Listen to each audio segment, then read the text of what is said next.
Halo guys, berjumpa lagi di channel Ocit Mamen, YouTuber akhir zaman. Gimana, hati masih aman kah? Sudah gak galau lagi kah? Harus tetap sehat ya. Oke, di video kali ini kita akan merangkum alur cerita film King Arthur Legend of the Sword. Film ini dirilis tahun 2017, disutradarai oleh Guy Ritchie, diadaptasi dari sebuah novel yang berjudul Le de Morde de Arthur, karya Thomas Marlowe, yang terbit pada tahun 1485.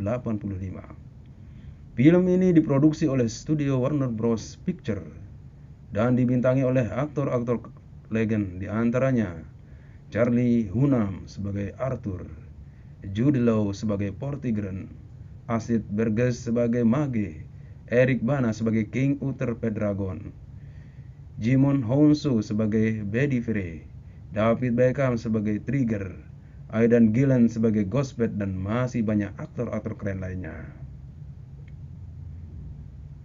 Film ini menceritakan tentang keirian hati seorang adik kandung yang bernama Vortigern terhadap kakaknya yang menjadi raja. Kemudian dia melakukan segala cara untuk dapat merampasnya, bahkan hingga rela membunuh seluruh keluarga kakaknya sendiri. Namun putra kerajaan yang berhasil selamat dari pembunuhan tersebut menemui takdirnya untuk kembali merebut tahta, dan dengan dibekali sebuah pedang bernama pedang Excalibur, kemudian membuat sejarah baru. Bagaimana kisah Arthur bersama pedang Excalibur tersebut? Tidak perlu berbusa-busa, kita langsung saja simak alur cerita yang berikut ini. Wah, YouTuber akhir zaman, wah. Dikisahkan bahwa selama berabad-abad manusia dan penyihir hidup berdampingan, hingga muncullah penyihir moderat yang mengubah ambisi jahatnya untuk melawan para manusia. Dia pun kemudian menyerang benteng terakhir yang bernama Camelot.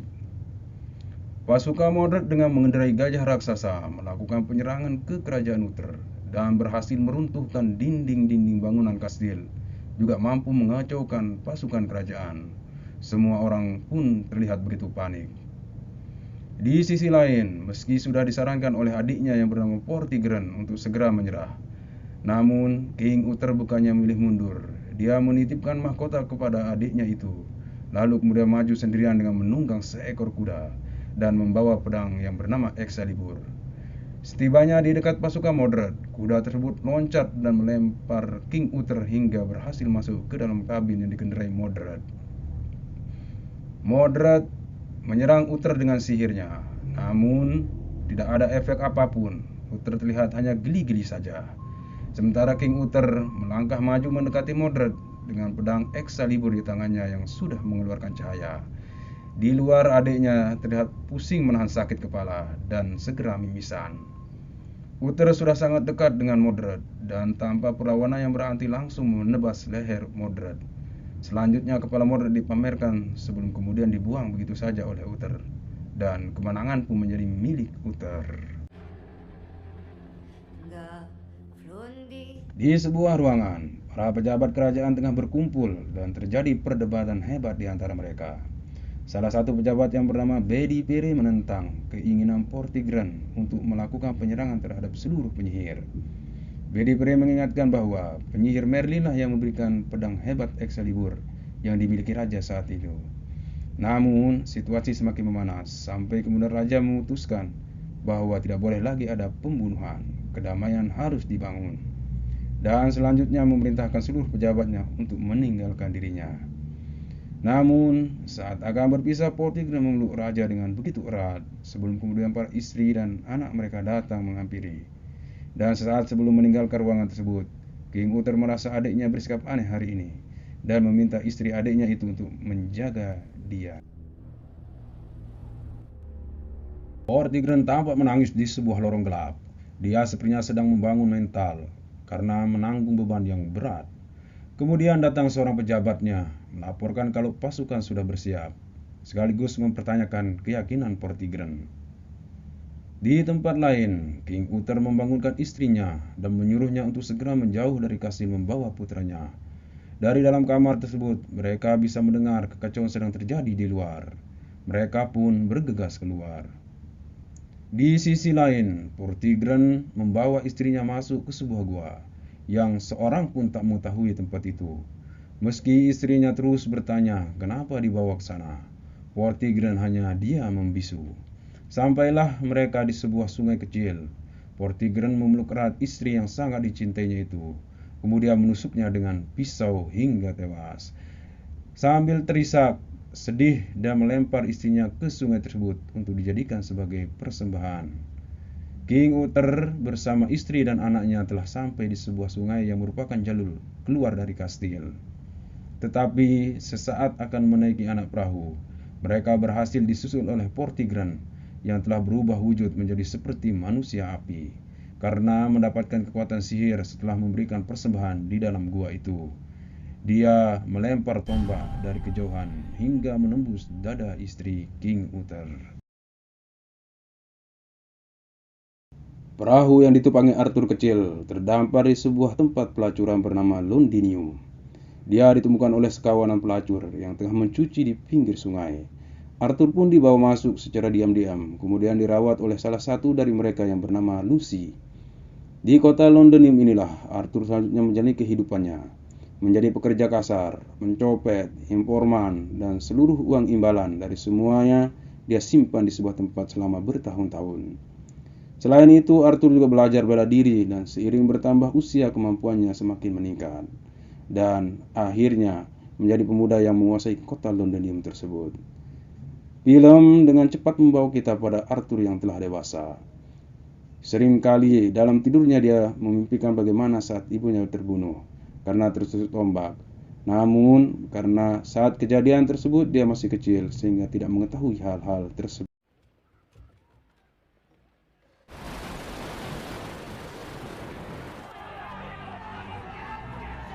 Sedang di dalam kastil, tiba-tiba saja air sungai surut dan menampakkan pedang Excalibur yang tertancap di sebuah batu. Prajurit Vortigern kemudian bergantian mencabut pedang tersebut, tetapi tidak ada yang berhasil. Menyadari hal tersebut, Vortigern langsung menuju gua tempat makhluk sungai untuk mempertanyakan alasan air sungai itu surut. Kenapa juga pedang Excalibur itu menampakkan dirinya? Vortigern mengaku belum siap karena menara yang sedang dibangun belum selesai. Si makhluk itu menjelaskan kalau keseimbangan adalah hukum yang tak bisa dilanggar. Semakin meningkatnya kekuatan Vortigern, kekuatan musuhnya juga akan semakin meningkat, dan raja yang sah akan segera datang. Vortigern pun memprotes terkait kesepakatannya dulu. Kalau darah orang yang disayangnya tumpah di air itu, maka seluruh hasratnya akan terpenuhi. Tapi kenyataan sekarang berbeda, dan makhluk itu pun menyarankan untuk membunuh Arthur, maka pedang Excalibur tersebut akan tunduk kepadanya. Suatu hari, Arthur mendapati Lucy dengan wajah lebam. Ternyata itu adalah ulah sekelompok orang Viking yang telah menggunakan jasa Lucy tetapi tidak membayarnya. Dan Arthur pun menyerang orang-orang Viking tersebut, yang ternyata mereka di bawah perlindungan kerajaan. Di sisi lain, isu tentang kedatangan raja yang sah semakin santer terdengar, dan isu tersebut sampailah ke istana. Vortigern pun meminta pejabatnya untuk segera menyelesaikan pembangunan menaranya. Dan suatu malam, Arthur yang tengah memimpikan bagaimana ibunya terbunuh dibangunkan oleh Westig, seorang sahabatnya, karena tentara kerajaan mendatanginya. Ini adalah salah satu gara-gara karena dia menyerang orang Viking tersebut. Namun, Arthur pun berhasil kabur melalui pintu belakang dan menuju sebuah kapal. Tetapi ternyata kapal yang berlayar hari itu, kapal yang khusus mengangkut para pemuda dan anak-anak menuju kastil Raja Vortigern.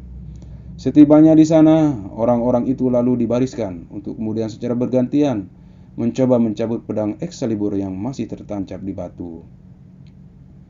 Arthur yang tidak mengetahui apa-apa langsung saja merangsek maju. Kemudian seorang prajurit bernama Trigger diperankan oleh David Beckham menyuruhnya untuk memegang pedang tersebut dengan dua tangan. Kemudian Arthur pun melakukannya, dan ketika tangannya menyentuh pedang tersebut, seperti terjadi kontak batin, sebelum kemudian dia berhasil mencabutnya.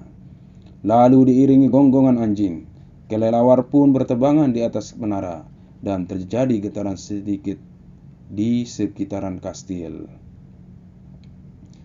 Prajurit kerajaan baru saja akan menyerangnya, Tapi kemudian Arthur pingsan karena tidak mampu mengendalikan energinya. Dan saat terbangun dia sudah menemukan dirinya berada di dalam penjara dengan kaki dan tangan dirantai. Di sana juga Vortigern tengah duduk di sebuah kursi.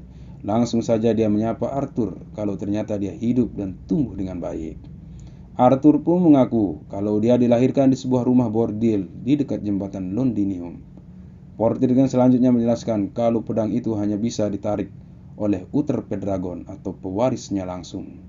Dan Arthur pun akan dihukum.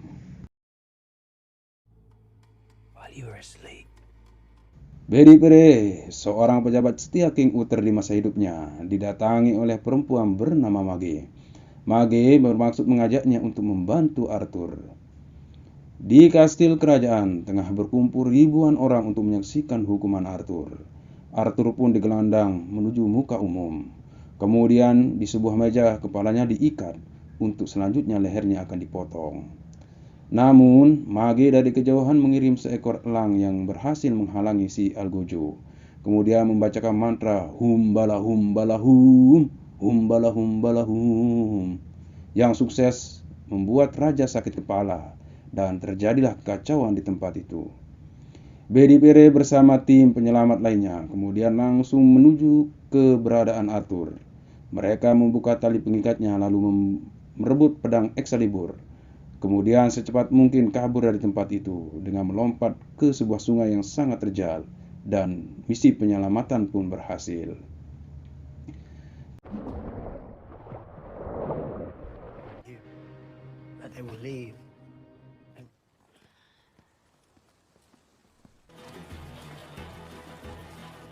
Mereka baru saja tiba di gua persembunyian. Di sana telah menunggu Bedi Pere bersama kru yang lain. Namun, yang terjadi malah perdebatan, kemudian berlanjut dengan pertarungan. Lalu terhenti ketika Arthur pingsan karena tidak bisa mengendalikan pedang Excalibur tersebut. Semasa dalam pingsannya, Mage dengan sihirnya mencoba menghadirkan sejarah yang jelas atas masa lalu keluarganya ke dalam mimpi Arthur. Dan ternyata Arthurlah yang menolak kehadiran pedang itu, sehingga tidak mampu mengendalikannya. Untuk dapat menyatukan diri dengan pedang Excalibur, Arthur pun harus berlatih di sebuah tempat yang berbahaya bernama Tanah Kegelapan. Mage dan Bedi Pere mengantar Arthur ke tempat itu. Di sana Arthur pertama-tama diserang oleh ular, kemudian silih berganti mendapati serangan dari hewan-hewan buas lainnya, dan berakhir di sebuah batu berbentuk meja. Di batu tersebut Arthur kemudian menempelkan pedang Excalibur, dan dia seolah melihat kejadian saat ibu dan ayahnya terbunuh. Dan itulah bagian akhir dari tujuan latihannya. Sesaat akan kembali ke gua, di sebuah kapal Mage menjelaskan kepada Arthur, yang masih nampak lelah, tentang kekuatan Vortigern akan sama dengan Mordred jika menaranya selesai dibangun. Itulah alasan pedang tersebut kembali muncul. Di mana ada racun, maka di situ ada obatnya. Mordred, that is why the sword has revealed itself now. Kemudian Bedi Pere juga menceritakan kalau peperangan dimulai oleh Vortigern yang cemburu pada tahta ayahnya Arthur, yaitu King Uther. Kemudian dia bersepakat dengan Mordred untuk membagi kekuasaan begitu Mordred berhasil mengalahkan ayahnya. Untuk melancarkan ambisi, Mordred pun membunuh Raja Mage dan membawa tongkat Mage tersebut ke Menara Suci. Dan di sana Mordred membuka kekuatan jahat sebagai sekutunya. Namun, ternyata yang tidak diperhitungkan bahwa penyihir Merlin mencuri tongkat tersebut dan menempahnya menjadi pedang Excalibur yang sangat kuat, lalu menghancurkan menara kuno itu. Pedang tersebut kemudian diberikan kepada peri danau dan mengikatnya pada garis keturunan Uther Pendragon, yang sekarang pedang tersebut menjadi milik Arthur.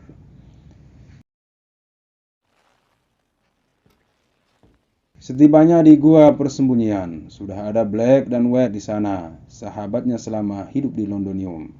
Mereka menceritakan kerusuhan dan pembakaran yang terjadi di Londinium. Di hari berikutnya, Arthur, Bedi Pere, Ghostbed, Black, White, dan bersama yang lainnya berencana memancing Vortigern akan keluar dari kastil. Pertama-tama mereka menenggelamkan perahu pengangkut bebatuan untuk memutus pasokan bebatuan pembangunan menara. Selanjutnya mengganggu pasokan perbudakan, dan berikutnya membakar istana kesayangan Vortigern, dan rencana pun nampak berhasil. Vortigern mengira semua itu ulah sekelompok pemberontak yang diketahui bernama Baron. Kemudian Vortigern pun menyetujui untuk melakukan pertemuan dengan Baron di Londinium. Lewat perempuan bernama Magi yang adalah mata-mata di dalam istana, kabar tersebut sampai kepada mereka. Kemudian selanjutnya menyusun rencana. Gosbeth ditunjuk untuk memanah Vortigern dari jarak 175 yard dari sebuah bangunan tinggi. 3 hari kemudian, hari pertemuan itu pun tiba. Semua persiapan telah dilengkapi. Gosbeth, Berdi Pere, dan Arthur secara bersama-sama berada di atas bangunan. Namun, ternyata Vortigern mengetahui rencana pembunuhan itu, sehingga dia hanya mengutus orang lain yang menyamar sebagai dirinya. Dan Arthur pun menyadari itu. Karena terlalu mudah, raja datang tanpa pengawalan. Arthur kemudian melarang Gosbeth untuk memanahnya, tetapi Gosbeth tetap melakukannya. Hanya saja yang dibidik bukan si penyamar, melainkan Mercia, si pengawal setia raja Vortigern. Dan terjadilah kerusuhan. Mereka pun diburu habis-habisan. Pelarian mereka kemudian berakhir di sebuah tempat latihan bela diri. Di sana mereka terkepung pasukan istana. Akhirnya pertarungan pun pecah tanpa kendali.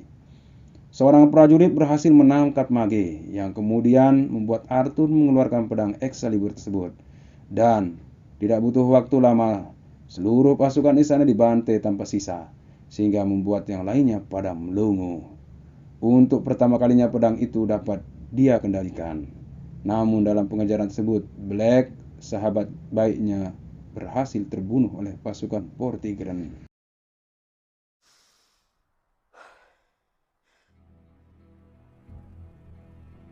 Kematian Black membuat Arthur semakin frustasi dan kena mental.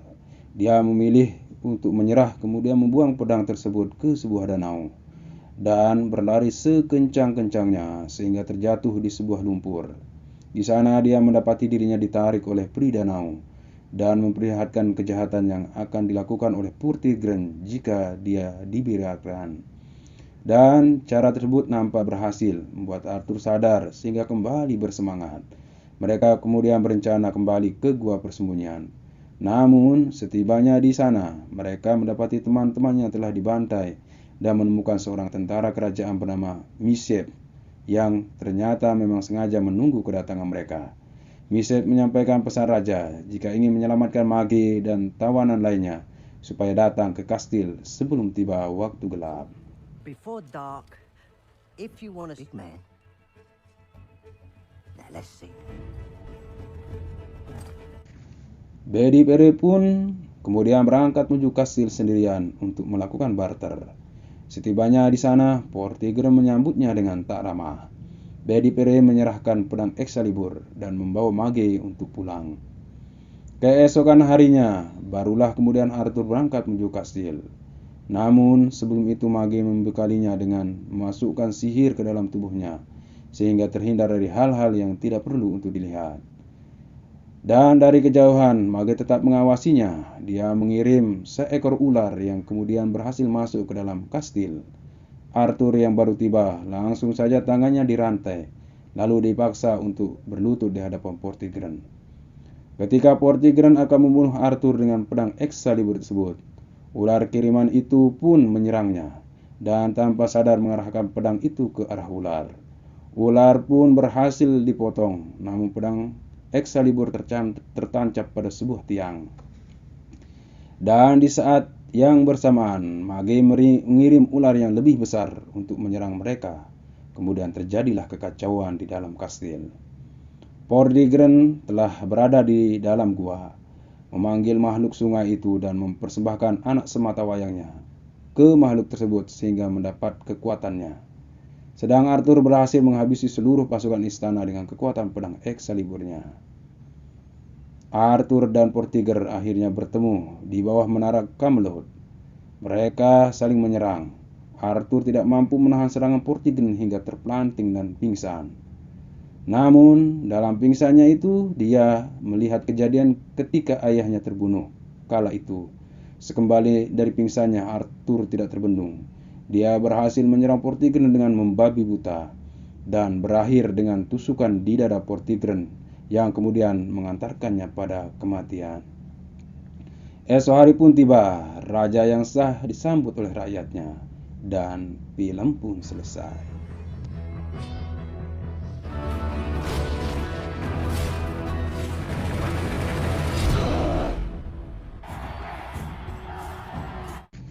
Terima kasih telah begitu sabar menyimak, wahai para penonton yang budiman. Dan pesan yang dapat kita ambil, jangan ngaku kaya kalau lo nggak punya harta. Sampai jumpa di video berikutnya.